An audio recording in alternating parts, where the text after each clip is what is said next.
பேசலாம் தாராளமாக யுவர்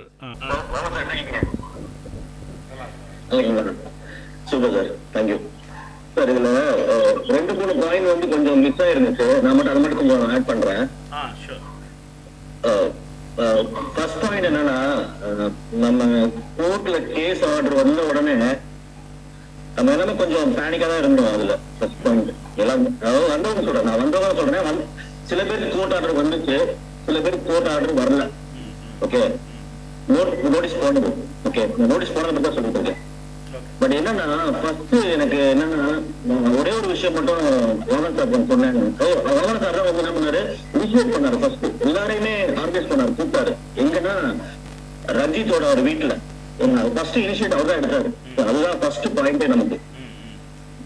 அந்த இனிஷியேட் வந்து அவர் தான் எடுத்தாரு. அவர் எடுத்ததுனாலதான் நம்ம இந்த வந்துட்டு ஜாயின் பண்ணி வர முடிஞ்சிச்சு எல்லாராலையும். அதுனா உண்மை வந்து அந்த ட்ரூ வந்து யாராலையுமே மறக்க முடியாது. ஃபர்ஸ்ட் அவர் இனிஷியேட் பண்ணாரு. phase 1 phase 2 எல்லாரையுமே கேதர் பண்ணாரு ரஞ்சித் வீட்டுல. சோ அதுதான் ஃபர்ஸ்ட் மூவே இருந்தது. அதுதான் ஃபர்ஸ்ட் மூவ் நம்மளுடைய வெற்றிக்கான காரணம் நான் ஃபீல் பண்றேன். சரிங்களா? சோ அதுக்கப்புறம் கொஞ்சம் கொஞ்சமா நம்ம அசோசியேஷன் ஆரம்பிச்சோம், ஆர்கனைஸ் பண்ணோம், எல்லாரையும் ஆட் பண்ணோம். ஆனா ஃபர்ஸ்ட் ஸ்டெப் எடுத்தது அவர் தான். ஓகேங்களா? அவர் அந்த ஸ்டெப் அவர் எடுக்கல அப்படின்னா நம்ம இந்த அளவுக்கு வந்துட்டு சீட்டுக்குள்ள நம்ம வந்து வந்திருப்போமா, ஜெயிச்சிருப்போமாங்கிறது ஒரு பெரிய கொஸ்டின் மார்க் தான் எனக்கு தோணுது. சோ அது ஒரு பாயிண்ட். செகண்ட் பாயிண்ட் வந்துட்டு, நமக்கு நம்மளால லாயர் வைக்க முடியல. இப்போ நம்ம லாயர் வைக்க முடியலையா அப்படிங்கிறது கன்ஃபியூஷன் போச்சு. பட் ராமன் சார் தான் முன் வந்து லாயரே வச்சார் நமக்கு ஆக்சுவலா. ஓகே, அது வந்து உண்மையில பெரிய விஷயம் ஆக்சுவலா. அது வந்து ஒரு விட்டுருக்கலாம், இல்ல நீங்களே பாத்துருக்க சொல்லிருக்கலாம். பட் அவர் தான் லாயர் வச்சு நமக்கு வந்துட்டு ஆர்கனைஸ் பண்ணி லாயர்கிட்ட பேசி ஒவ்வொரு பேசி நமக்கு இன்ஃபர்மேஷன் கொடுத்தது அது உண்மையிலே பெரிய விஷயம். அதை நான் பெரிய விஷயம் நான் பாக்குறேன் பெரிய விஷயம் பாக்குறேன். சோ அது இல்லாம கேஸ் முடிகிற வரைக்குமே நமக்கு வந்து நிறைய கோஆர்டினேட் பண்ணாரு ஆக்சுவலா. அவரே இது போட்டு போவாரு, கேட்பாரு, நமக்கு அப்டேட் கொடுப்பாரு. ஏன்னா நம்ம போக அவர் சொல்லுவாரு, நம்ம அவருக்கு ஷேர் பண்ணுவோம். சோ இந்த மாதிரி நிறைய விஷயங்கள் வந்துட்டு நமக்கு வந்து ஒரு பண்ணியிருக்காரு. உண்மையில ஒரு பெரிய விஷயம். நம்ம இந்த உண்மையில இந்த மீட்டிங் நடத்துறது எனக்கு என்னமோ வந்து ஒரு நல்ல பெரிய விஷயம். அவருக்கு ஒரு நம்ம வந்து ஒரு கௌரவம் பண்றது வந்து நான் வந்து பெருமையா நினைக்கிறேன். இதுதான் நான் வந்து அப்படியே அப்டேட் பண்ண வேண்டிய விஷயம். தேங்க்யூ.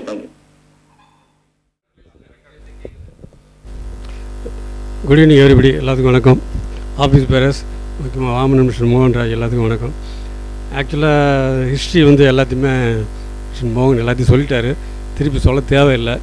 இருந்தாலும் ஷார்ட்டாக எனக்கு மனசில் இருக்கிறத நான் சொல்கிறேன். ஆக்சுவலாக நாங்கள் வந்து மெட்ராஸில் வந்து பிள்ளைங்களுக்காக 2 பிள்ளைங்களுக்கு இடம் வாங்கிட்டு இடம் பார்த்துக்கிட்டு இருந்தோம். அப்போ இண்டிவிஜுவல் லேண்டு போய் வாங்கினா நம்ம வந்து ப்ராப்ளம், டாக்குமெண்ட்லாம் சரியாக பார்க்க தெரியாது. அதுக்கு ஒரு லேஅவுட்டு பெரிய 100 பிளாட்டு 200 பிளாட்டு அப்படி போட்டுக்கிற லேஅவுட்டில் பார்த்து வாங்கினோம்னா நிறைய பேர் இருக்கிறனால ஒரு 100 பேர் 200 பேர் இருக்கிறப்ப அதில் அட்லீஸ்ட் ஒரு 30% விஷயம் தெரிஞ்சவங்க இருப்பாங்க. ஸோ ப்ராப்ளம் இல்லாத லேண்டாக பார்த்து வாங்கணுங்கிறதுனால அதுமாதிரி செலக்ட் பண்ணோம். அப்போ வந்து என்னோடய டாக்டரில் வந்து உங்களோட இதை பார்த்துட்டு சொன்னார்.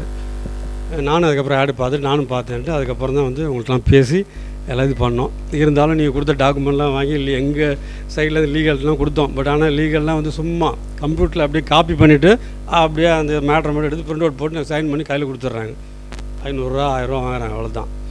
பட் எங்களை பொறுத்தவரையில் மோகன்ராஜ் சார்ட்ட ஒரு ரிக்வஸ்ட்டு, என்னை பொறுத்தவரையில் மீது ஜென்ரலாக மித்தாலாம் தெரியாது. நாங்கள் வந்து இடம் வாங்க வர்றப்போ உங்கள்கிட்ட கேட்டோம், சார் எல்லாம் கரெக்டாக இருக்காங்கன்னா இப்போ பக்காவாக இருங்க, டாக்குமெண்ட் எல்லாம் கிளியராக இருக்குதுன்னு சொன்னீங்க. பட் எங்களுக்கு வந்து சரி கிளியராக இருக்குது நம்பிக்கையில் நாங்கள் வாங்கினோம். நீங்களும் ஒரு ஆஃபீஸ் வச்சு நடத்துகிறீங்க, நிறையா இதெல்லாம் பிஸ்னஸ்லாம் பண்ணுறீங்கன்ட்டு. பட் ஆனால் அதில் பேரண்ட் டாக்குமெண்ட் இல்லை, அது வந்து மிஸ்ஸிங்கு, அதுக்கு போலீஸ் கிளியரன்ஸ் சர்டிஃபிகேட் வாங்கி வச்சுருக்கோம். அந்த பேக்ரவுண்ட்லாம் எங்களுக்கு தெரியல. ஆக்சுவலாக சொல்லியிருந்தால் நல்லா இருந்திருக்குன்னு நினைக்கிறேன். இது தெரியாதனால எங்களுக்கு தீபாவளி அன்றைக்கி கரெக்டாக கோர்ட்லேருந்து வந்து அம்மீனா வீடு கதவை தட்டினோன்னே ரொம்ப ஷாக் ஆகி போச்சு எனக்கு. எல்லா பிள்ளைங்களுக்கு வந்து ஒரு நல்லது பண்ணணுன்னு நினைக்கிறப்ப இது மாதிரி ஒரு சோதனை வருது அப்படின்ட்டு. அப்புறம் உடனே தான் உங்களுக்கு ஃபோன் பண்ணி சொன்னேன், இல்லை நான் பார்க்குறேன் சார், இப்போ தான் ஒரு தடவை ஃபோன் பண்ணுறாங்க, நீங்கள் கவலைப்படாதீங்க, நம்ம வந்து லீகலாக கரெக்டாக தான் வாங்கியிருக்கோம் அப்படின்னா. பட் என்னை பொறுத்தவரை கரெக்டாக தான் வாங்கியிருக்கோம். எல்லாம் அப்ரூவல், சிஎம்டி அப்ரூவல்லாம் பக்காவாக இருக்குது. எனக்கு டாக்குமெண்ட் செக் பண்ணுறதெல்லாம் கரெக்டாக தான் இருக்குது. இந்த பேரண்ட் டாக்குமெண்ட்டுங்கிற இதை வந்து பண்ணல. ஏன்னா அப்போ வந்து parent document also legal rice. So அது வந்து தெரியல. அதுக்கப்புறம் நீங்கள் வந்து வந்து கேட்டேன். ஆனால் சேல்ஸ் பண்ணுறதுக்கு முன்னாடி நீங்கள் சொன்னீங்க, சார் நாங்கள் இருக்கிறோம் சார், கடைசி வரல உங்கள் கூட இருப்போம், எந்த ப்ராப்ளம் இருந்தாலும் நாங்கள் ஷார்ட் அவுட் பண்ணுவோம், இடத்துல எந்த பிரச்சனை வந்தாலும் சரி நான் வந்து இருந்து சால்வ் பண்ணி கொடுக்குறேன்னு நீங்கள் சொன்னீங்க. ஆனால் எனக்கு வந்து அது இன்னும் உறுத்திக்கிட்டே இருக்குது. அப்படி சொல்லிகிட்டே இருந்தார் அப்படின்னு எவ்ரி டைம் மீட்டிங் அப்பையும் இதை பற்றி திங்கிங் வர்றப்பெல்லாம் வந்து நினச்சோம். நாங்கள் வந்து ஒரு மீடியம் கிளாஸ் பீப்புள் தான். எங்களால் இவ்வளோ அமௌண்ட்டு நிறைய இது மாதிரி வாங்கிலாம் போட முடியல. ஸோ அது இவ்வளோ பணத்தை போட்டு வாங்கிட்டு நம்ம இது மாதிரி ஏமாந்துட்டோமே அப்படிங்கிற மாதிரி ஃபீலிங் இருந்துச்சு. அப்போ நீங்கள் ஹோப் கொடுத்தீங்க, நீங்கள் சொன்னீங்க. ஆனால் டாக்குமெண்ட்டை வந்து ரெஜிஸ்டர் பண்ணி அவங்க ப்ளச் பண்ணி இது பண்ணலை, அன்ரெஜிஸ்டர் பண்ணியிருக்காங்க. ஸோ அது வந்து எங்களுக்கு ஒரு 50% ஹோப் இருந்துச்சு. ஸோ அதுக்கப்புறம் நிறையா அசோசியேஷன்லாம் ஃபார்ம் பண்ணி அசோசியேஷன் மெம்பர் கமிட்டி மெம்பர்ஸ்லாம் ரொம்ப எஃபர்ட் போட்டு எல்லாம் பண்ணாங்க. முக்கியமாக சரவணகுமார்லாம் வந்து மெம்பர்ஸ் பேசுகிற ப்ரெஷர் வந்து பார்த்திங்கன்னா தாக்குப்பிடி ஆசை கடைசியில் வந்து கொஞ்சம் ஷேக் ஆகிட்டார். நான் அப்போ தனியாக ஒரு மெசேஜ் அனுப்பிச்சேன், இல்லை சார் ஒரு ஒரு ஒரு பொறுப்புன்னு வந்துட்டால் இப்படி தான் சார் இருக்கும். ஏன்னா நான் வந்து டிஜிஎம்மாக ஒர்க் பண்ணியிருக்கேன் ஒரு கம்பெனி. ஆமாம், நான் வந்து ஒரு கம்பெனியில் டிஜிஎம்மாக ஒர்க் பண்ணேன். ஸோ ஐ ஹேண்டில்டு மோர் தென் இப்போ 200 லேபர்ஸ் மேலே ஹேண்டில் பண்ணியிருக்கேன். இன்ஜினியர்ஸ் அது மாதிரி கிட்டத்தட்ட 20-30 இன்ஜினியர்ஸ் வச்சுருக்கேன். ஸோ எனக்கு தெரியும் ஒரு போஸ்ட்டில் இருந்தால் எப்படிலாம் ப்ரெஷர் வரும் தெரியும். அதுக்காக நீங்கள்லாம் கொஞ்சம் டெம்ப்ட் ஆகாமல் கொஞ்சம் அட்ஜஸ்ட் பண்ணுங்கள் சார் சொல்லி மெசேஜ் போட்டேன். ஸோ பட் இருந்தாலும் அதுக்கப்புறம் எப்பொழுதும் போல் ஃபாலோ பண்ண ஆரம்பிச்சார். சந்திராவும் அது மாதிரி நல்லா கம்யூனிகேட் பண்ணார். ஸோ இந்த பிரச்சனையிலேருந்து 7 வருஷத்துக்கு அப்புறம் இது மாதிரி மோகன்ராஜ் வந்து டாக்குமெண்ட் வாங்கிட்டார் அப்படின்னு வந்து ஒரு மெசேஜ் போட்டோடனே எங்களுக்கு அவ்வளோ இது உடனே ஒரு 5 மினிட்ஸ் நான் வந்து ப்ரே பண்ணி வேண்டிக்கிட்டோம். இன்றைக்கி மார்னிங் கூட எங்கள் சர்ச்சில் போய் அஃபிஷியலாக மாஸில் வந்து எழுதி வச்சு எல்லோரும் கிட்டத்தட்ட ஒரு 300-500 பேர் இருப்பாங்க. மாஸில் வந்து இதே மாதிரி சொல்லி அந்த பிரச்சனையிலேருந்து விடுபட்டோம், அதுக்கு நன்றின்னு சொல்லி ஒரு மாஸ் வச்சுட்டு வந்தோம். ஸோ ஓவராலாக வந்து பார்த்திங்கன்னா இந்த கிரெடிட் வந்து உங்களுக்கு தான். என்ன சொன்ன வார்த்தையை நீங்கள் கரெக்டாக காப்பாற்றினீங்க, அது வந்து ரொம்ப தேங்க்ஸ். எல்லாரோட சார்பாகவும் உங்களுக்கு வந்து நன்றியை தெரிவித்துக் கொள்கிறேன். ஆக்சுவலாக நிறையா ஃப்ரெண்ட்ஸும் வந்து என்கிட்ட இடம் இருந்தால் சொல்லுவாங்க. நான் சோஃபார் வந்து ரெக்கமெண்ட் பண்ணலை, ஏன்னா இதுலேருந்து வெளியில் வந்துட்டு அதுக்கப்புறம் பண்ணலாமேன்ட்டு. ஸோ இப்போ வந்தாச்சு. ஆமாம், டெஃபல்ட்டாக வந்து நான் நிறைய பேரை வந்து சஜஸ்ட் பண்ணி ஆமாம் ஸோ பண்ணுறேன். அது கொஞ்சம் கிளாரிட்டியாக இருக்குன்னு சார், வேறு ஒன்றும் இல்லை சார். ஏதாவது எங்களுக்கு வந்து விஷயம் தெரியலங்கிறதுக்கு தான் நாங்கள் வந்து உங்கள்கிட்ட வரோம். சில இதை வந்து நீங்கள் சொல்லலாம், இது மாதிரி இருக்குது சார் சொல்லலாம். ஆனால் நீங்கள் பயந்துட்டு வாங்காமல் விட்ருவாங்களோன்னு மட்டும் சொல்ல மாட்டேன்றீங்க. அதை பற்றி பரவாயில்ல. எங்களை மாதிரி கொஞ்சம் ஏஜ்டு ஆளுங்களுக்கு கொஞ்சம் அண்டர்ஸ்டாண்ட் பண்ணிக்குவோம். ஸோ அதனால் இது விஷயத்தில் வந்து எல்லா மெம்பர்ஸ் சார்பாகவும் அசோசியேஷன், முக்கியமாக அசோசியேஷன் மெம்பர்ஸ், ஆஃபீஸ் பேரர்ஸ் வந்து பார்த்தீங்கன்னா ரொம்ப தேங்க்ஸ் சொல்லணும் சார். ஏன்னா அசோசியேஷன் ஃபார்ம் பண்ணி ஒரு ஆர்ச்சி கட்டுறதுல வந்து பார்த்தீங்கன்னா அது அவ்வளோ இது. இன்னொரு பக்கம் என்ட்ரி ஒருத்தர் காம்பவுண்ட் வால் ஓப்பன் பண்ணுறேன்னா அதுக்கு 1008 பேர் கேள்வி கேட்குறாங்க. இது வந்து கேட்டட் கமிட்டி கிடையாது. இருந்தாலும் வந்து அவங்க மனசில் அவங்கள அசியூம் பண்ணி அவங்களுக்கு நிறைய கேள்வி கேட்டாங்க, நிறைய பொறுமையாக பதில் சொன்னாங்க. சார் நல்லா மீட்டிங்கில் அரேஞ்ச் பண்ணி கண்டக்ட் பண்ணார். சசி ஆல்சோ நிறைய இதில் வந்து சஜஷன் கொடுத்தாரு, ஏன்னா அவருக்கு நிறைய எக்ஸ்பீரியன்ஸ் இருக்குது. ஸோ அதனால் இது எல்லாரோட முயற்சினால் நல்லபடியாக இருந்துச்சு. அதுக்கு மூல காரணம் நீங்கள் தான் உங்கள் கையால் இடம் வாங்கினோம், உங்கள் ப்ராப்ளம் வந்ததை உங்கள் கையால் சால்வ் பண்ணி கொடுத்துட்டீங்க. ரொம்ப நன்றி, எல்லோரும் சார்பாக நன்றி சார், ரொம்ப தேங்க்ஸ். பில்டர்ஸ்ட்டை தான் பில்டர்ஸ்ட்டன்னு பார்க்கும்போது முத்து சார்லாம் நம்ம பார்க்கவே இல்லை. ரிஜிஸ்ட்ரேஷன் அப்போ ஆளுங்க வந்தாங்க, அந்த கொடுத்துட்டு போயிடணும். அவங்களுக்கு தான் they are the legal sellers to us. ஆனால் அந்த பொறுப்புலேருந்து அவங்களுக்கும் தாங்க முடியலையா, இந்த விஷயத்தை தெரிஞ்சோ தெரியாதவளோ அவங்களால அதை ஹேண்டில் பண்ண முடியாமல் போயிடுச்சு. அவங்களும் அதுலேருந்து விட்ரா பண்ணிக்கிட்டாங்க. அதுவும் முத்து சார் நடுவில் இறந்துட்டார். அடுத்து ஒரு 2-3 வருஷத்தில் இறந்ததுனால எதனால் இறந்தாருங்கிறது இல்லை. இதுக்கு அடுத்த ப்ராஜெக்ட்லேயும் அதே மாதிரி அவருக்கு ப்ராப்ளம் வந்தது. இதில் புத்தூர் தாண்டி திருவஞ்சேரியில் போட்டப்போ வேற ஒரு பிரச்சனை இருந்தது. அதனால் அடுத்தடுத்து அவரோட நேரம் இதனால் கஷ்டப்பட்டார். ஹார்ட் அட்டாக்ல இறந்தப்போ ரொம்ப கஷ்டப்பட்டோம், வருத்தப்பட்டோம். நமக்கும் ஒரு பெரிய செட்பேக்காக இருந்தது. இதுக்கப்புறம் அவரே இல்லைன்றப்போ லீகலாக நம்ம அவர்கிட்ட தான் பண்ண முடியும், இவர்கிட்ட சட்டை போட முடியாது. நமக்கு இது கிடையாது. இவர் நம்ம டாக்குமெண்ட்லேயே வரமாட்டார். ஒரு ப்ரொமோட்டராக இருந்து தான் பண்ணியிருக்காரு தவிர பேமெண்ட் எல்லாம் அவங்களுக்கு தான் போனது தான், நமக்கு அதான் இவருக்கு அது வாங்கியிருந்தாலும் அந்த பொறுப்பை அவங்களே ஹேண்டில் பண்ண முடியல. அதுக்கடுத்து பாலாஜி சொன்ன மாதிரி ரஞ்சித்தோட ஃபஸ்ட்டில் உள்ள இனிஷியல் பேமெண்ட்ஸ்லாம் வந்து அதுக்கு முன்னாடி ஸ்டாலின் ஒருத்தர் வச்சார். ஸ்டாலின் வச்சவர் கேப்பபிள் இல்லை, அந்தளவுக்கு பண்ண முடியலன்னு அதை ஒரு விட்ரா பண்ணுறப்போ கேஸ் வாங்குறப்போ எனக்கும் சரவணனுக்கு தான் தெரியும். அவர்கிட்ட கஷ்டப்பட்டு அவர்கிட்ட இந்த சேஞ்ச் ஆஃப் வக்காலத்து வாங்குறப்போ அவ்வளோ இது சொன்னார். நீங்கள் என்ன அவுட் ஆஃப் த கோர்ட்டில் வந்து நீங்கள் உங்களுக்குலாம் பப்ளிக்காக என்ன தெரியாது, இங்கே ஒரு கோர்ட்டில் இன்னொரு கேஸு இன்னொருத்தட்ட கை மாறுதுன்னா எங்களுக்குள்ளே எவ்வளோ அதில் ஈகோ பிரச்சனை வரும், எங்களோட ஃபேம் கம்மியாகும், எங்களுக்கு வேல்யூ இல்லாமல் போவோம், வேற ஒருத்தட்ட போகுது அப்படின்றப்பெல்லாம் நாங்கள் சொல்லி பேசி சமாளித்து அவருக்கு பேமெண்ட்டை கொடுத்து அவர்கிட்ட வாங்கி நம்ம பண்ணி செட்டில் பண்ணோம். அதுக்கடுத்து ரஞ்சித்தை போனோன்னா ரஞ்சித்தை வந்து அவர் நல்ல சீனியர் அட்வொகேட்னாலும் ஹெவியாக அவர் டிமாண்ட் பண்ண ஆரம்பிச்சிட்டார். அவர் அதை ஹேண்டில் பண்ண முடியல. ஏன்னா ரொம்ப அதிகமாக அவர் பண்ணது முதல்ல சரி நீங்கள் வாங்கினார், நானும் பாலாஜிலாம் தனியாக காண்டாக்ட் பண்ணி பார்த்தோம். அப்புறம் அவர் வேல்யூ கொடுக்கல, நீங்கள் எதாக இருந்தாலும் மோகன் அவர்கிட்டே போய் பார்த்துருங்க, வாமனன்ட்டே பார்த்துருங்கன்னாரு. அந்த பேமெண்ட்லாம் பார்த்து அவரால் அது டேர்ம் சரியில்லை, நமக்கான வக்கீல் கிடையாது, நல்ல பெரிய வக்கீலாக இருந்தாலும் நமக்கு வரலங்கிறதுனால அது மாறிட்டோம். அதுக்கடுத்து வரைக்கும் நின்று முடிச்சு கொடுத்தாரு. அந்த கடைசியாக வரும்போது தான் நம்மள்கிட்ட நம்ம ஷேர் இது கேட்டிருந்தார். அது வரைக்கும் உள்ள லீகல் இது அவர் தான் பார்த்து முடிச்சு வச்சுருந்தார். ஈவன் அந்த நமக்கு காம்பவுண்டுக்கு என்ட்ரன்ஸில் உள்ள இந்த 3 அடி உள்ளதுக்கும் கோதண்டமன்ட்ட அவர்கிட்ட ஸ்மூத்தாக பேசி அப்புறம் என்ன பேச சொன்னார். நாங்களும் அசோசியேஷனில் அங்கே பேசினதுக்கு நான் கட்ட தான் போகிறேன், ரீடெவலப் பண்ண போகிறேன், பார்ட்டியாலாம் பண்ணும்போது உங்களுக்கு நான் பண்ணி கொடுத்துறேன், உங்களுக்கு எந்த ப்ராப்ளமும் வராது அப்படின்னு சொன்னேன். இது இல்லாமல் இவர் சந்திரமோகன் சார் சொன்ன மாதிரி நிறைய இன்ட்ராக்ஷன் வந்து தனித்தனியாகவும் குரூப்பாகவும் பலதர அவரையும் இதில் இழுத்து போட்டு பண்ணியிருந்திருக்கோம். ஒவ்வொருத்தரும் ஃபோன் பண்ணியிருந்திருப்போம். அந்த 100 பேர் அந்த சமயத்தில் ஃபோன் பண்ணியிருப்போம். ஆனால் ஒருத்தட்ட கூட ஒரு தடவை கூட வார்த்தை மாற்றி பேசியோ கோவப்பட்டோ உணர்ச்சி வசப்பட்டோ இல்லை பண்ண முடியாதுன்னு விட்டு கொடுத்தது இல்லாமல் கடைசி வரைக்கும் முடிச்சு கொடுத்தது இது.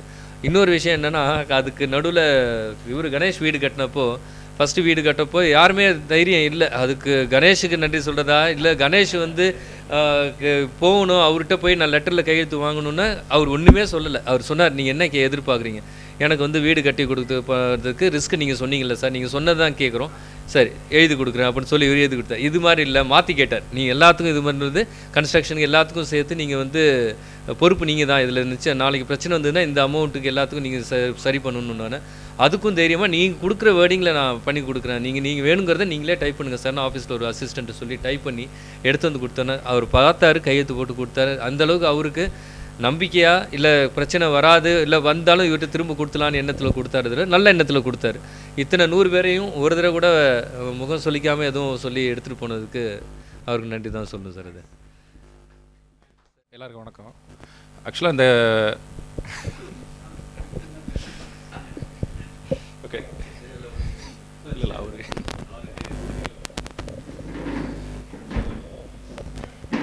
ஏன்னா இந்த இடம் வந்து ஃபஸ்ட்டு நான் என்னோடய சென்னையில் நான் வாங்கினேன் ஃபஸ்ட்டு ஒரு இடம். அப்போ பார்த்தீங்கன்னா எனக்கு சேலரி கம்மி, எல்லாமே ரொம்ப கஷ்டப்பட்டு வீட்டில் இருக்கிற நகை ஜுவல்ஸ் எல்லாமே விற்று லோன் போய் பர்சனல் லோன் லேண்ட் லோன் எல்லாமே போட்டு தான் வாங்கியிருந்தோம். ஸோ ஃபஸ்ட்டு வாங்கும்போது சார் அவரோட டாக்குமெண்ட்லாம் அதை இது பண்ணும்போது கிறிஸ்டல் கிளியர் டாக்குமெண்ட் அப்படின்னு ஒரு வேர்டு இருக்கும், அவங்களோட இதிலே இருக்கும். ஸோ அதை பார்க்கும்போது கொஞ்சம் சரி ஒரு பாசிட்டிவாக ஒரு இது உள்ளே வந்தது. அதுக்கப்புறம் பார்த்தீங்க அப்படின்னா அதான் சார் நீங்கள் சொன்ன மாதிரி தான் ஒரு 100 பேர் இருக்கிற ஒரு இதில் வந்து ஃப்ரெஷ்ஷாக இருக்கிற ஒரு இதில் போய் நம்ம வாங்கணும். ஏன்னா அடுத்தடுத்து வரும்போது இடையில ஏதாவது ஒரு இது மிஸ் ஆகும், நாளைக்கு எவனா ஒருத்தன் வந்து இது என்னோட இடம்னு சொல்லிட்டு வந்து நிற்பான். இப்போ இது பிரச்சனையே கிடையாது. ஏன்னா இத்தனை பேர் 100 பேர் இருக்கிறாங்க, ஒரு ஃபஸ்ட்டு லேஅவுட் போடுறதில்ல நம்ம ஃப்ரெஷ்ஷாக நம்ம தான் ஃபஸ்ட்டு போய் வாங்குறோம், நம்மளுக்கு அடுத்து தான் இது அடுத்தடுத்து போகுது அப்படின்ற ஒரு தைரியம். ரெண்டாவது இத்தனை பேர் இருக்கிறாங்க, நாளைக்கு ஏதாவது ஒரு ப்ராப்ளம்னாலும் எல்லோரும் ஒன்றா இது பண்ணிக்கலாம் அப்படின்னு. அப்போ நான் ரெஜிஸ்டர் பண்ணும்போது என் பக்கத்தில் A2 நரேந்திரன் சார், அவர் மட்டும்தான் எனக்கு தெரியும். ஏன்னா நாங்கள் 2 பேரும் ஒரே நாளில் ரெஜிஸ்ட்ரேஷன் பண்ணுறோம். அப்போ அவர் என்னோட காண்டாக்ட் நம்பர் வாங்கிட்டார். என்ன பக்கத்து பிளாட்டு ஒரே நாளில் ரெஜிஸ்ட்ரேஷன் பண்ணுறேன்னு சொல்லிட்டு நம்பர் வாங்கிட்டார். அதோட எங்களுக்கு அவ்வளோதான். அவர் அப்பப்போ எனக்கு கால் பண்ணுவார். ஸோ இது இவ்வளோ தான் எங்களுக்குள்ளே ஒரு இது. சடனாக அந்த தீபாவளி அன்னைக்கு வந்து பார்த்திங்கன்னா எங்கள் வீட்டில் எல்லாருமே ஹாப்பியாக எல்லாம் இது பண்ணிகிட்டு இருந்தோம். ஒரு பெரிய குண்டு போட்ட மாதிரி ஒரு நியூஸ் வந்தது. அன்னைக்கு மூட் அவுட் தான். கோர்ட்டுன்னா இது வரைக்கும் நம்ம கோர்ட் போலீஸ் ஸ்டேஷன் இந்த மாதிரி விஷயங்கள்ல நம்மலாம் பழக்கமே கிடையாது, பக்கத்தில் போனது கூட கிடையாது. ஃபஸ்ட்டு கோர்ட்டுக்கு நீங்கள் வரணும் அப்படின்னு ஒரு சம்மன் வந்திருக்குன்னு சொல்லும்போது எங்களால் அதை ஜீரணிக்க முடியல. அப்படியே எல்லாருமே வீட்டில் ஒரு கைகள்லாம் நடுங்கி என்ன பண்ண போகிறோம், யாரை மீட் பண்ண போகிறோம், கோர்ட்னா எப்படி அங்கே உள்ளே போய் யாரை பார்க்குறது, எப்படி ப்ரொசீட் பண்ணுறது இது அப்படின்னு சொல்லிட்டு அப்புறம் அவரை மட்டும்தான் நான் காண்டாக்ட் பண்ணேன். சார் உங்களுக்கு வேறு யாராவது தெரியுமா, வேறு யாராவது நம்ம கோர்ட்டில் நம்மளோட பிளாட் நம்பர்ஸ் யாராவது இருந்தாங்கன்னா நம்ம அவங்களுக்கு பார்ப்போம், அவங்களுக்குலாம் வந்திருக்குதா வரலையா. ஆனால் இதில் பார்த்தீங்கன்னா 102 பேர்கிட்ட நம்மளுக்கு எல்லாரோட அட்ரஸும் போட்டு வந்திருக்குது அப்படின்னும்.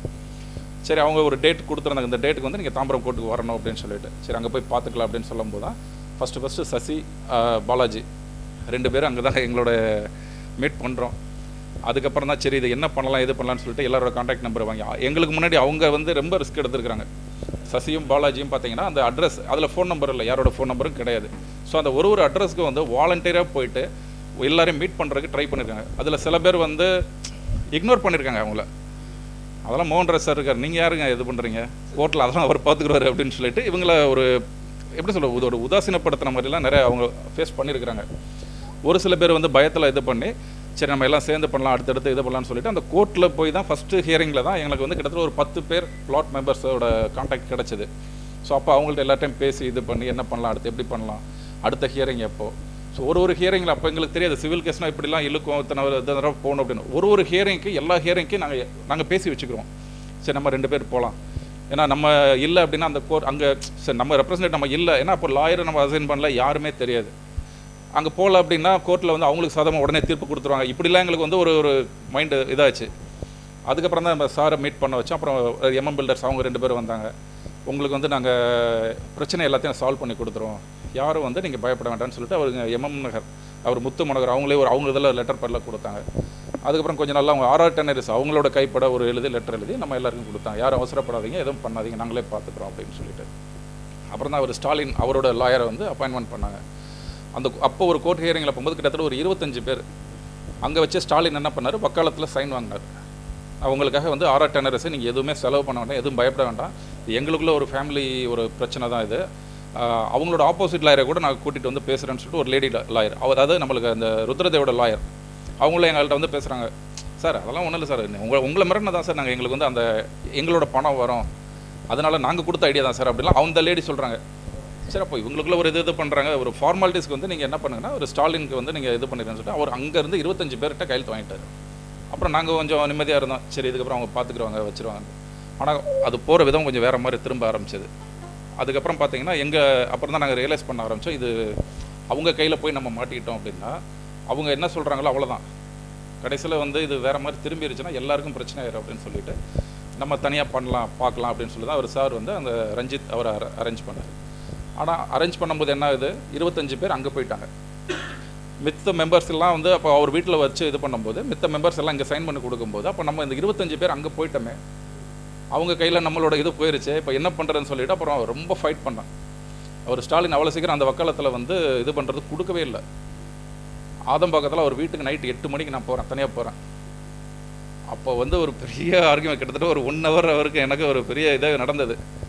அப்புறம் பேசி இது பண்ணி கடைசியில் அந்த என்னோட இதில் கொடுத்துட்றேன், நீங்கள் அங்கே போய் வாங்கிடுங்க அப்படின்னு சொல்லி அடுத்து அவரோட ஜூனியர் அவங்கள்ட்ட கொடுத்து இது பண்ணாங்க.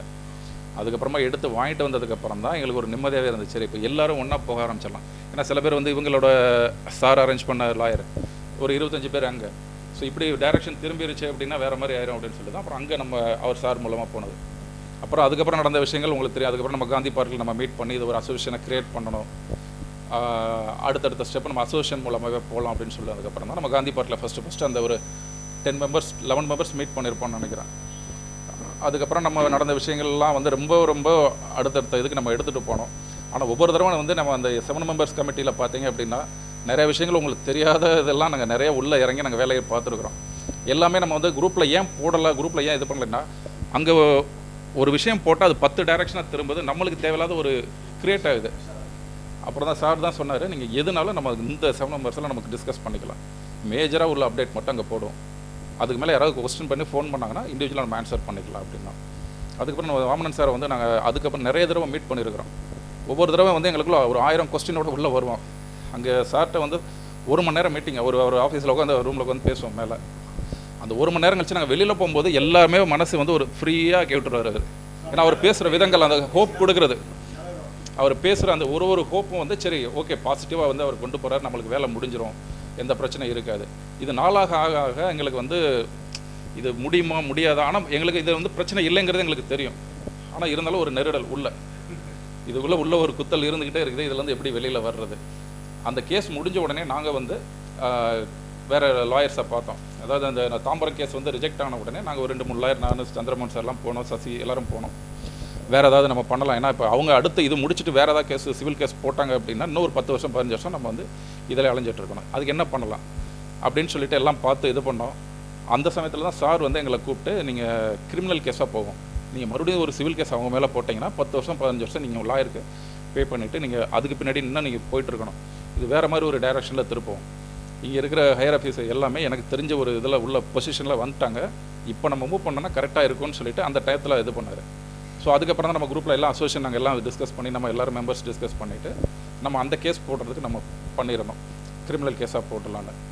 ஸோ அது போட்டதுக்கப்புறமே பார்த்தீங்கன்னா கிட்டத்தட்ட அதுவும் இழுத்துருச்சு, ரொம்ப நாள் இழுத்துருச்சு. இப்போ லாஸ்ட்டாக பார்த்தீங்க அப்படின்னா இப்போ தாம்பரம் சேலையூர் போலீஸ் ஸ்டேஷனில் ஒரு அதான் சார் சொன்ன மாதிரி ஒரு 2 வீக்ஸ்க்கு முன்னாடி எங்கள் என்னையா சசி சந்திரமன் சார் 3 பேரையும் கூப்பிட்டாங்க. ஸோ அவங்க என்கொயரி பண்ணும்போது இந்த விஷயங்கள்லாம் நீங்கள் உண்மையிலே பண்ணுறீங்க, இவர் யாருன்னு தெரியுமா, எல்லா விஷயங்களும் கேட்டாங்க. கேட்டதுக்கப்புறம் அந்த டைம் தான் எங்களுக்கு வந்து என்ன சரி இது சீக்கிரம் முடிகிறதுக்கு ஒரு அறிகுறி வந்துருச்சு. இதுக்கப்புறம் நம்மளுக்கு எந்த பிரச்சனையும் இருக்காது அப்படின்னு சொல்லி இது பண்ணோன்னு தான் எங்களுக்கு அந்த போலீஸ் ஸ்டேஷன் போயிட்டு வெளியில் வந்ததுக்கப்புறம் தான் எங்களுக்கு ஒரு பெரிய நிம்மதியாகவே இருந்தது, எனி டைம் இது முடியும் அப்படின்னு. ஸோ அதே மாதிரி அந்த 17ஆம் தேதி வந்து 18ஆம் தேதி சார் வந்து எனக்கு மெசேஜ் அனுப்பிச்சாங்க, அந்த மாதிரி முடிஞ்சிருச்சு, நம்ம எல்லாம் வாங்கிட்டோம் அப்படின்னு சொல்லிட்டு. நான் அந்த செங்கல்பட்டு கேஸ் வந்து அதை ட்ராக் பண்ணிட்டு தான் வந்துட்டு இருந்தேன். ஏன்னா தாம்பரம் முடிஞ்சது, செங்கல்பட்டு கேஸ் ஃபுல்லாக ட்ராக் பண்ணிகிட்டே வரும்போது அதுலேயும் அதே மாதிரி 17th அதுவும் நம்ம ஸ்க்ரீன்ஷாட் குரூப்பில் அனுப்பிச்சிட்டு போனாங்க. ஸோ அந்த கேஸும் வந்து நாங்கள் அவுட் சைட் ஆஃப் கோர்ட் வந்து நாங்கள் வந்து செட்டில்மெண்ட் பண்ணதுனால இதுவும் விட்ரா பண்ணிக்கிறோம் அப்படின்னா. ஸோ ஆல்மோஸ்ட் எல்லாமே முடிஞ்சது நம்மளுக்கு. இதுக்கப்புறம் நம்ம டெவலப்மெண்ட், ஏன்னா அசோசியேஷன் வந்து அது நிறைய கஷ்டப்படம் இல்லைன்னு சொல்லலை. சரி எதுக்காக கஷ்டப்பட்டோம், நம்மளோட லேண்ட் அங்கே உள்ளே இருக்குது, எந்த பிரச்சனையும் இல்லாமல் வெளியில் வந்துட்டோம். இன்றைக்கி நம்ம அசோசியேஷனோட ஒரு பெரிய நம்ம எதுக்காக ஆரம்பிச்சோமோ அதோட இது முடிஞ்சது. இதுக்கப்புறம் நம்ம அசோசியேஷனை எப்படி கொண்டு போகிறது, எப்படி என்ன மாதிரி பண்ணலாம், டெவலப்மெண்ட் என்ன பண்ணலாம், ஸோ அந்த ஃபோக்கஸிங் மட்டும் நம்ம பார்த்துட்டு நம்ம கொண்டு போய்க்கலாம். அது மாதிரி உங்கள் எல்லாரோட சப்போர்ட் சார், முக்கியமாக உங்களோட வார்த்தைகள் வந்து எனக்கு உண்மையிலே ரொம்ப ஒரு அந்த டயத்தில் ஆறுதலாக இருந்தது. ஒரு கட்டத்தில் இதை விட்டு ஏன் இன்னும் வர்றீங்க எனக்கு அதை தான். ஏன்னா 1008 ப்ரெஷர் நம்மளுக்கு பர்சனலாக ஏகப்பட்ட வேலைகள் இருக்குது, எவ்வளவோ இருக்குது. அதை தாண்டி இங்கே உள்ள ஒவ்வொருத்தவங்களுக்கு ஆன்சர் பண்ணிகிட்டு இருக்கும்போது நம்ம ஒரு டைரெக்ஷனில் போய்ட்டு இருக்கும்போது அது குத்து வேறு மாதிரி திருப்பும்போது தான் ரொம்ப கஷ்டமாயிருச்சு எனக்கெல்லாம். ஒரு கிட்ட சார்கிட்ட சொல்லிட்டேன், சார் எனக்கு வேண்டாம் அசோசியேஷனே வேண்டாம், நீங்கள் யாராவது வச்சு பார்த்துங்க நான் கிளம்புறேன் அப்படின்னு. அப்புறம் சார் அப்புறம் சசி நீங்கள் எல்லோரும் பேசுனது இது பண்ணதுக்கப்புறம் தான் சரி ஓகே பார்ப்போம் அப்படின்னு சொல்லிட்டு நம்ம இது பண்ணது. கண்டிப்பாக சார், கண்டிப்பாக சார், ரொம்ப தேங்க்ஸ் சார் எல்லாரும்.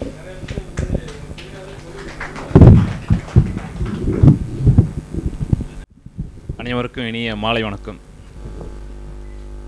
இதில் சப்ஜெக்ட் என்னென்னு பார்த்தீங்கன்னா, நம்ம வந்து அடிப்படையிலேருந்து வந்தால், நான் வந்து ஒரு கிராமத்துலேருந்து வந்தால், நம்ம வந்தவொடனே பேசிக்கு பெரிய வெல் செட்டில்லாம் கிடையாது. இங்கே சென்னைக்கு வந்து 1999 இங்கே வந்தேன். அடிப்படையிலேருந்து தான் ஸ்டெப் பை ஸ்டெப்பாக வாழ்க்கையில் வந்து ஒவ்வொரு முன்னேற்றங்களை வந்து கொண்டு வந்தேன். அப்போ ஒரு பேசிக்காக ஒரு மனநிலைமை என்னன்னு எனக்கு தெரியும். இது தீபாவளிக்கு அப்போ அந்த நோட்டீஸ் வந்தவொடனே கிளைண்ட்டுங்களாம் அப்படி வந்தவொடனே ரொம்ப பாதிப்பாச்சு. என்னுடைய கான்செப்டே வாடிக்கையாளர் தேவையே வாமன் சேவை, கமர்ஷியல் கிடையாது. நம்ம பேசிக்கில் வந்ததுனால பெரிய பொருளாதாரத்துலேருந்து வரல, அடிப்படையிலேருந்து வந்ததுனால நம்ம அடிப்படை என்னன்னு தெரியும்.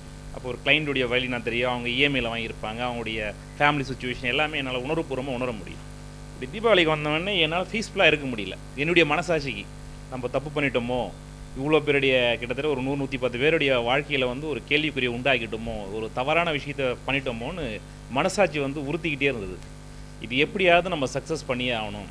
ஏன்னா நம்ம வந்து நல்லபடியாக இருக்கிறோம், ஆனால் நம்மளை நம்பி வாங்கின கஸ்டமர் வந்து மன உளைச்சலோடு இருக்கிறாங்களே, இந்த மன உளைச்சல் வந்து நம்ம குழந்தைங்களை வந்து பாதிச்சிருமோ, அவங்க மனசில் அந்த எண்ணங்களோடு அவங்க இருக்கும்போது நம்மளுடைய குழந்தைங்களுடைய ஃப்யூச்சர் வந்து பாதிக்கப்பட்டுருமோ, நம்ம இவ்வளோ தான் ஓடி நம்ம என்ன தான் நல்ல நிலைமைக்கு வந்தாலும் இந்த கர்மா வந்து எதனா நம்மளோட குழந்தைகளை பாதிச்சிருமோன்னு ரொம்ப பய உணர்வு அதிகமாக வர ஆரம்பிச்சது. இது எப்படியாவது சரி பண்ணி ஆகணும் அப்படின்னு சொல்லிட்டு தான் அதுக்கப்புறம் என்ன பண்ணலான்னு நிறைய முயற்சிகள் பண்ணும்போது எல்லாருமே கமர்ஷியலாக தான் இருந்தாங்க. இந்த லீகலில் போய் பார்க்கும்போது ஆக்சுவலாக ஸ்டாலின் பார்த்தா ஸ்டாலின் வந்து அட்வொகேட்டே இல்லை. அவர் வந்து அட்வொகேட்னு சும்மா தான் இருக்கிறாரு, அவர் உண்மையான அட்வொகேட்டை படிக்கவே இல்லை. அவருக்கு உள்ளெல்லாம் போயிட்டு தான் வந்துருக்கிறாரு. அது ஒரு விஷயம் தெரிஞ்சது. சரி ஸ்டாலின் தான் அப்படி இருக்காரு, சரி ரஞ்சித்தை போய் பார்க்கலான்னு பார்த்தா ரஞ்சித்தும் கமர்ஷியலாக ஃபீஸ் கொடுத்துட்டே இருக்கிற மாதிரி இருக்குது, இது முடிகிற மாதிரி தெரியல. இதுவும் சிவிலும் இப்படி தான் ப்ராப்ளமாக இருக்குது. அந்த நேரத்தில் தான் என்னுடைய நண்பர் வந்து ஹெட் குவார்ட்டர்ஸில் வந்து ஐஜியாக ஜாயின் பண்ண டெப்டி கமிஷனர் சொல்லிட்டு அடிஷ்னல் கமிஷனராக சொல்லிட்டு லோகநாதன் சொல்லிட்டு ரொம்ப நெருங்கிய நண்பர். அப்போ தான் எனக்கு ஒரு ஐடியா கிடச்சி. அப்போ தான் அந்த சிவில் கேஸ் வந்து கேன்சல் ஆச்சு. இதுமாரி அதுக்கு சிவில் கேஸ் ஏன் கேன்சல் ஆச்சுன்னா, நீங்கள் கம்மியாக ஃபீஸ் கட்டியிருக்கிறீங்க, இதுக்கான ஃபீஸை கட்டி நீங்கள் வாங்கன்னு சொல்லிட்டாங்க. ஆக்சுவலாக நம்ம சிவில் கேஸஸ் போடணுன்னா ஒவ்வொரு பிளாட் ஓனரும் 20 லட்ச ரூபா ப்ராப்பர்ட்டி வேலைனா 3% கட்டணும். அப்போ 110 பேர் எத்தனை லட்சம் கட்டணும், கஸ்டமரை இதுமாரி கொண்டு வர முடியாது, சிவில் கேஸும் நடத்த முடியாது. ஸோ சிவில் கேஸும் போட முடியாது. இப்போ சிவில் கேஸ் ரிஜெக்ட் ஆகிடுச்சு. இதை கிரிமினலாக கொண்டு போனோன்னா ஸ்டேஷனில் எத்தனையோ டைம் ஏசி இன்ஸ்பெக்டர் எல்லாம் பார்த்தாலும் முடியவே முடியாது சொல்லிட்டாங்க, ரிஜெக்ட் பண்ணிட்டாங்க. இது வந்து 50 லட்சத்துக்கு மேலே பல கோடிகள் சம்மந்தப்பட்டிருக்கு, இது சிவில் கேஸ் போடவே முடியாது சொல்லிட்டாங்க. கிரிமினலாக கன்வெர்ட் பண்ணனா முடியவே முடியல. அப்புறம் நான் அவரை போய் ஐஜியை போய் பர்சனலாக பார்த்து ஒரு 110 பேருடைய வாழ்க்கையை சம்மந்தப்பட்டதுக்கு நான் ஒரு காரணமாயிட்டேன். இது பர்சனலாக எனக்காக இது வந்து ஹெல்ப் பண்ணிங்கன்னா இந்த 110 பேருடைய லைஃப்பில் ஒரு மாற்றத்தை என்னால் கொண்டு வர முடியும், எப்படியாவது நீங்கள் புஷ் பண்ணி எனக்கு போட்டு கொடுங்கனார். சரி, அதனால் அவர் அதை அண்டர்ஸ்டாண்ட் பண்ணிக்கிட்டு அவர் வந்து எங்கள் டிசி சொல்லிட்டு ஜோஸ் தங்கையான்னு சொல்லிட்டு இங்கே பள்ளிக்கரணைக்கு டிசியாக இருக்கார். அவருக்கு ஃபோன் நம்பர் கொடுத்து அவர்கிட்ட பேசிட்டு சொன்னார். ஆனால் அவரை போய் ஃபாலோ பண்ணி முடியல. ஒரு சமயத்தில் எனக்கு என்னடா எப்போ பார்த்தாலும் போலீஸ் ஸ்டேஷனே போயிட்டு இருக்கிறோம், நம்மளுடைய லைஃப் ஸ்டைல் வேறு, இங்கே ஸ்டேஷனாக அலைஞ்சிட்டு இருக்கிறோமே. சரி, இருந்தாலும் இதில் இறங்கிட்டோம். சரி, ஒரு டைமும் போய் மதியம் போனால் ஈவினிங் வரை உட்கார மாதிரி இருக்கும். அந்த டிசி வரவே மாட்டார். அப்படியே வந்தாலும் நான் சொல்கிறேங்க நீங்கள் போங்கன்னுவார். இந்த மாதிரி சொல்லி பல முறை அந்த பள்ளிக்காரன டிசி ஆஃபீஸ் போய் உட்காந்து ஒரு சூழ்நிலை ரொம்ப பாதிப்பாயிடுச்சு, மன பாதிப்பாயிடுச்சு. ஒரு ஸ்டேஜ் மேலே வெடிக்க ஆரம்பிச்சிட்டேன். அன்றைக்கி என்ன பண்ணிட்டேன், திடீர்னு அவருக்கு ஐஜிக்கு ஃபோன் பண்ணி ஒரு 4-5 வாட்டி போட்டு டார்ச்சர் பண்ணிட்டேன். எனக்கு ரொம்ப இதுவாக இருக்குது, இங்கே வந்து உட்காரது மன பாதிப்பாக இருக்கும், முடியுமா முடியாதான்னொடனே சரி இந்த அளவுக்கு அவரும் ப்ரெஷராக வெடிச்சிட்டாருன்னு அவர் போட்டு டார்ச்சர் பண்ணிட்டார் அந்த டிசியை. எத்தனை வாட்டி வராங்க, எதுக்கு பண்ணுறீங்கன்னு சொன்னோடனே அந்த டிசி வந்து ஒரு மாதிரி மென்டலாக டிப்ரெஸ் ஆகி உடனே ஃபோன் பண்ணி இங்கே சேலை ஒரு ஏசிக்கு வந்து ஃபோன் பண்ணி அதை உடனே எஃப்ஐஆர் போட்டுருக்குன்னு சொல்லிட்டார். அந்த ப்ரெஷரில் அந்த எஃப்ஐஆர் தான் இந்த சூழ்நிலைக்கு எல்லா மாற்றத்துக்குமே காரணமாச்சு. ஆக்சுவலாக அந்த எஃப்ஐஆர் வந்து அவ்வளோ சாரமாக போடவே முடியாது. ஏன்னா இது ஒரு கிரிமினல் கேஸ் கிடையாது, இது வந்து ஒரு சிவில் கேஸு. அதாவது சிவில் கேஸு கிரிமினல் கேஸாக கன்வெர்ட் பண்ணதுனால தான் அதில் பல செக்ஷனில் எழுதி பல விதமாக அதை டைவெர்ட் பண்ணி அந்த எஃப்ஐஆரை வந்து போட்டு லான்ச் பண்ணுது. அந்த எஃப்ஐஆர் போட்ட பிறகும் ஸ்டேஷனில் எந்த நடையெல்லாம் டர்னர்ஸ்ன்றவங்க மிகப்பெரிய ஜாம்பவன், பல்லாயிரம் கோடிகளை ஏமாற்றிக்கிறாங்க. பல பேர் ப்ராஜெக்டை ஏமாற்றி பல விதம் பண்ணியிருக்காங்க. ஸோ அவங்கள ஹேண்டில் பண்ணவே முடியாதுன்ற மாதிரி தான் ஸ்டேஜ் இருக்குது. ஏன்னா போலீஸ்காரங்களால் அவங்க கூட பேச கூட முடியாது, அந்த லெவலில் அவங்க எல்லாம் இருக்கிறாங்க. சரி, இது எப்படி தான் பண்ணுறதுன்றது அதுக்கப்புறம் ஹைகோர்ட்டை ஹேண்டில் பண்ணி ஹைகோர்ட்டில் டைரக்ஷன் வாங்கி அதுக்கப்புறம் ஹைகோர்ட்லேருந்து அந்த டே முடிகிற வரையும் மறுபடியும் கண்டெம்ட் அடித்து இதுக்கு பின்னாடி சுற்றினது பார்த்திங்கன்னா ஸ்டேஷனுக்கும் அட்வொகேட் ஆஃபீஸுக்கும் லீகலுக்கும் சுற்றினது பார்த்திங்கன்னா பல மடங்கு சுற்றிருப்பேன். இதில் ஒரே ஒரு விஷயம் என்னென்னா, இன்றைக்கி இந்த ஆத்மாலாம் வாழ்த்தது பார்த்திங்களா, அந்த ஒரே ஒரு எண்ணத்துக்காக தான் இந்த விஷயத்தை செஞ்சு, வேறு எந்த ஒரு காரணமும் கிடையாது. இந்த கிளைண்ட்டு நம்மளை நம்பி வாங்கினாங்க, நம்ம நல்லபடியாக இருக்கிறோம். ஆனால் கிளைண்ட் வந்து மனசுக்குள்ளே ஒரு பாதிப்போடே இருக்கிறாங்க. இது சரி பண்ணி கொடுத்துட்டா அந்த கிளைண்ட்டுக்கு அந்த மன பாதிப்புலேருந்து வெளியே வந்துடுவாங்க. அப்போ நம்ம வந்து மனநிறைவாக இருக்கலாம். இதுக்கு அடிப்படையாக காரணம் ஆனந்தின்னு ஒருத்தவங்க, அவங்க என்கிட்ட வாங்கவே இல்லை பிளாட்டு. அவங்க கூகுளில் ஒரு ரிவ்யூ போடுறாங்க, இந்த மாதிரி பிளாட்டெல்லாம் டெவலப் பண்ணி இந்த மாதிரிலாம் சேல் பண்ணி விற்றுட்ருக்காங்க. ஆனால் இதை வந்து ஒரிஜினல் டாக்குமெண்ட்டில் மிஸ் பண்ணி இந்த மாதிரிலாம் பண்ணி, ஆனால் வாமன எஸ்டேட் இது எல்லாத்தையும் மறைச்சிட்டு விற்று சேல் பண்ணிவிட்டு சந்தோஷமாக இருக்கிறாங்கன்ற மாதிரி அவங்க ரிவ்யூ போட்டாங்க.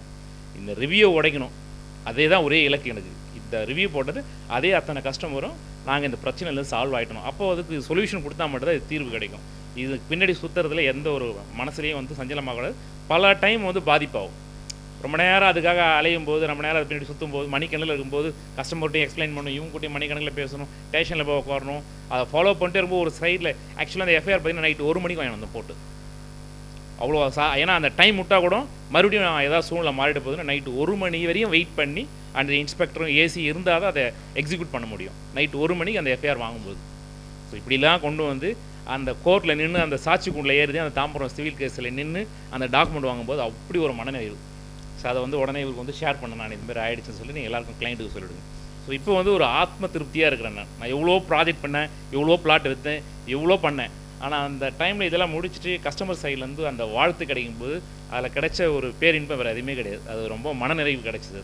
அதான் நான் உங்ககிட்ட ஷேர் பண்ணிக்கிறேன். நன்றி எல்லாருக்கும். நான் உங்களோட எதிர்பார்க்குறது என்னென்னா, எனக்கு வந்து இந்த விஷயத்தை வந்து ஒரு ரிவ்யூவாக கொடுத்தீங்கன்னா எனக்கு ரொம்ப யூஸ்ஃபுல்லாக இருக்கும். அதுக்காக தான் இவ்வளோ போராடினேன். இத்தனை வருஷம் போராடினதே அந்த கூகுள் ரிவ்யூக்காக தான், வேறு எதுவுமே கிடையாது, எந்த எதிர்பார்ப்பும் கிடையாது.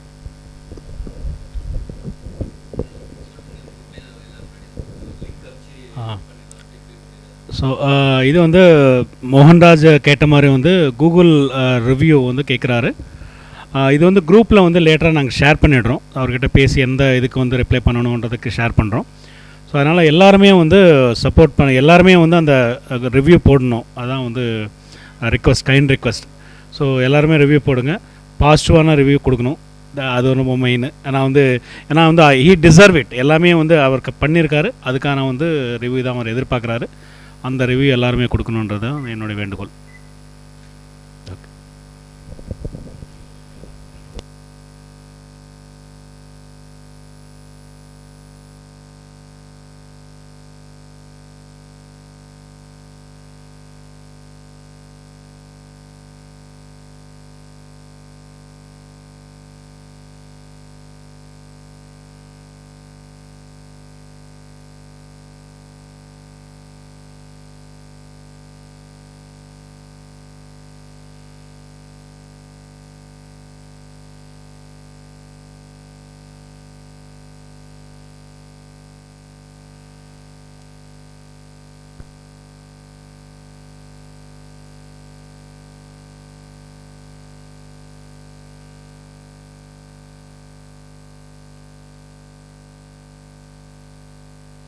பனிஷ்மெண்ட் அனுப்பி பனிஷ்மெண்ட்டாக ஆராட்டணேஸ் ரவி, அவங்க ஒய்ஃபு சோப்னா ரவி, இருதயதாஸ், அதுக்கப்புறம் கோதண்டம் கணேஷ், அதில் வர ராயசேகர், இவங்க எல்லாரும் பனிஷ்மெண்ட் அனுப்பி அதை அந்த நெக்கிட்டான சூழ்நிலை தள்ளப்பட்டதுனால ஒரு வாரத்தில் முடிச்சே ஆகணும். ஒன்று பனிஷ்மெண்ட் கோர்ட்டுக்கு போயிடுச்சுன்னா பனிஷ்மெண்ட் போட்டுருவாங்க. ஏன்னா இப்போ இருக்கிற ஜட்ஜி அந்த மாதிரி ஜட்ஜி இதெல்லாம் டாக்குமெண்ட் கொடுக்கணும். வேறு வழி இல்லாமல் தான் இந்த டாக்குமெண்ட்டை கொடுத்தாங்க. அது ஒரு என்ன சொல்கிறது, ஒரு முதல வாயிலேருந்து வாங்கிட்டு வந்துருக்கேன்.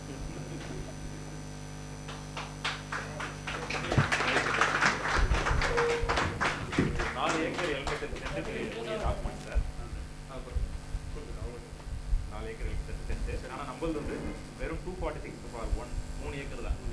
ஃபியூச்சரில் எதுவுமே தேவைப்பட்டால் நான் அவங்ககிட்ட கேட்க வேண்டியது போகணும். அதனுடைய பேரண்ட் டாக்குமெண்ட் 1963 டாக்குமெண்ட்டு, இது 2005 டாக்குமெண்ட். ரொம்ப ஆத்ம நினைவு மன நிறைவோட உங்ககிட்ட எல்லாத்தையும் ஒப்படைக்கணும்.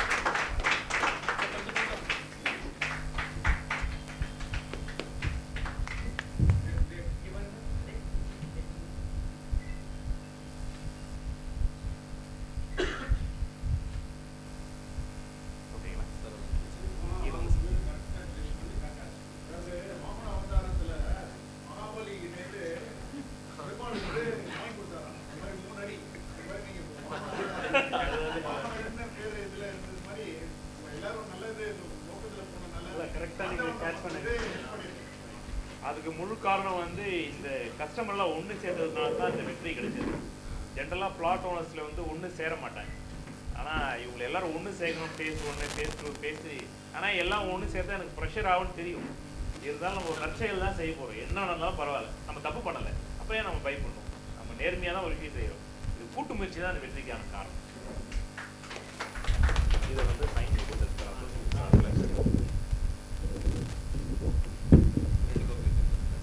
இல்லை, ஒரு காப்பி வேணால் ஸ்கேன் பண்ணி வேணால் அனுப்பிடுறோம் குரூப்பில். நான் உங்களுக்கு ரிசீவ் ஆமாம் எம்எம் நகர் பிளாட் ஓனர் அசோசியேஷன் சார்பாக நீங்கள் எல்லோரும் சைன் பண்ணுங்க. நம்ம போட்டு கொடுத்துக்கலாம் சார்.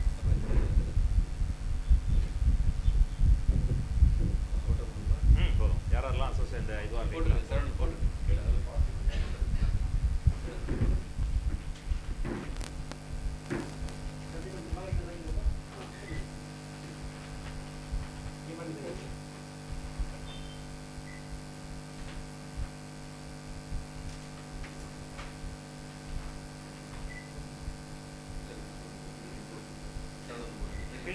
கீழே போடுங்க, பிரச்சனை இல்லை, கீழே போடுங்க.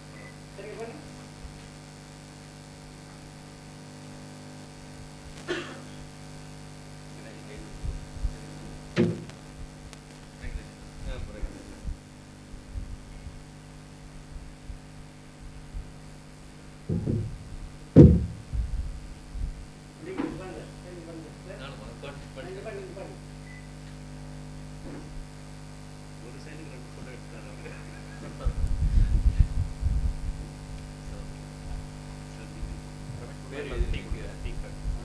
ஃபர்ஸ்ட் ஃப்ளோர்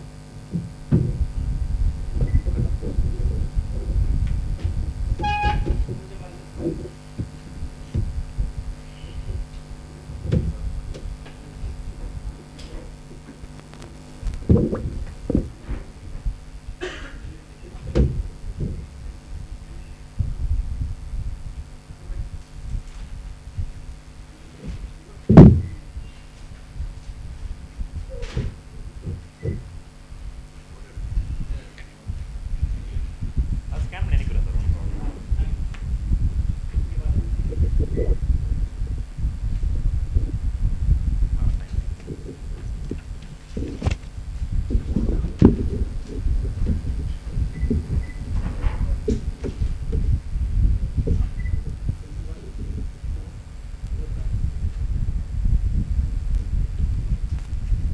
டாக்குமெண்ட் ஸ்கேன் பண்ணி